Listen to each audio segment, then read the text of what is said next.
नमस्कार, good morning Bihar Jharkhand में आप सभी का स्वागत है। मैं हूं आपके साथ अंजलि आनंद। पटना पुलिस ने पॉपुलर फ्रंट ऑफ इंडिया से जुड़े आतंकी मॉडल का खुलासा किया। पटना के फुलवारी शरीफ इलाके से 3 आरोपियों को देश विरोधी गतिविधियों में शामिल होने के आरोप में अरेस्ट किया गया। पुलिस की माने तो युवाओं को हथियारों का ट्रेनिंग देकर दूसरे धर्म के खिलाफ हिंसा के लिए उकसाते थे। फिलहाल पुलिस मामले की तफ्तीश में जुटी हुई है और गिरफ्तार आरोपियों के बयान के आधार पर संदिग्ध की तलाश में जुटी हुई है।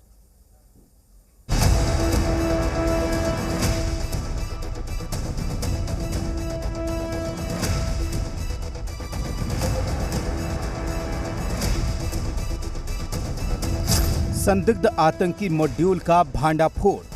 फुलवारी के ईशोपुर से आतंकी गिरफ्तार। पीएफआई के टेरर प्लान पर हुआ बड़ा खुलासा।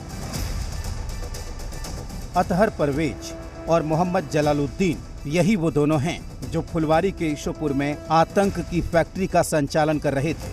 2-3 महीने पहले ही इन पर शक हुआ और फिर 11 जुलाई को पहली कार्रवाई हुई। तो ये पता चला कि ईशोपुर में एक बिल्डिंग है जो रिटायर्ड सब इंस्पेक्टर का बिल्डिंग है। वहाँ पिछले 2-3 महीने से एक्टिविटी ठीक नहीं चल रही है। हम लोग ने 11 तारीख को शाम में उस जगह को सर्च किया।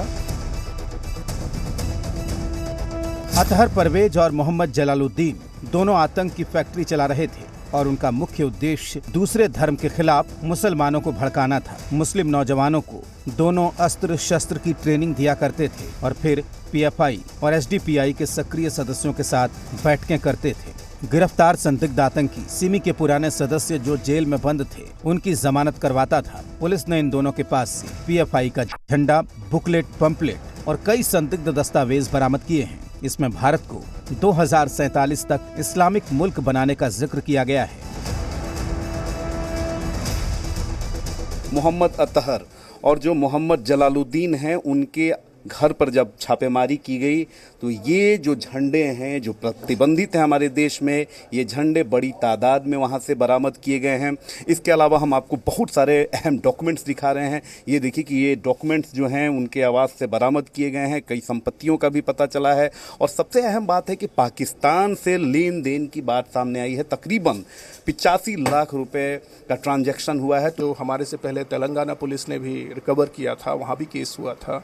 उसमें जो 2047 का इनका मिशन है पीएफआई का, वो बहुत ही ख़राब है। उसमें संप्रदाय विशेष के विरोध में बातें लिखी गई हैं और 2047 तक वो इंडिया को कैसे इस्लामिक कंट्री बनाए, इसके लिए वो अपना सारा टेक्निक और प्रिंसिपल्स डिस्कस किया गया है।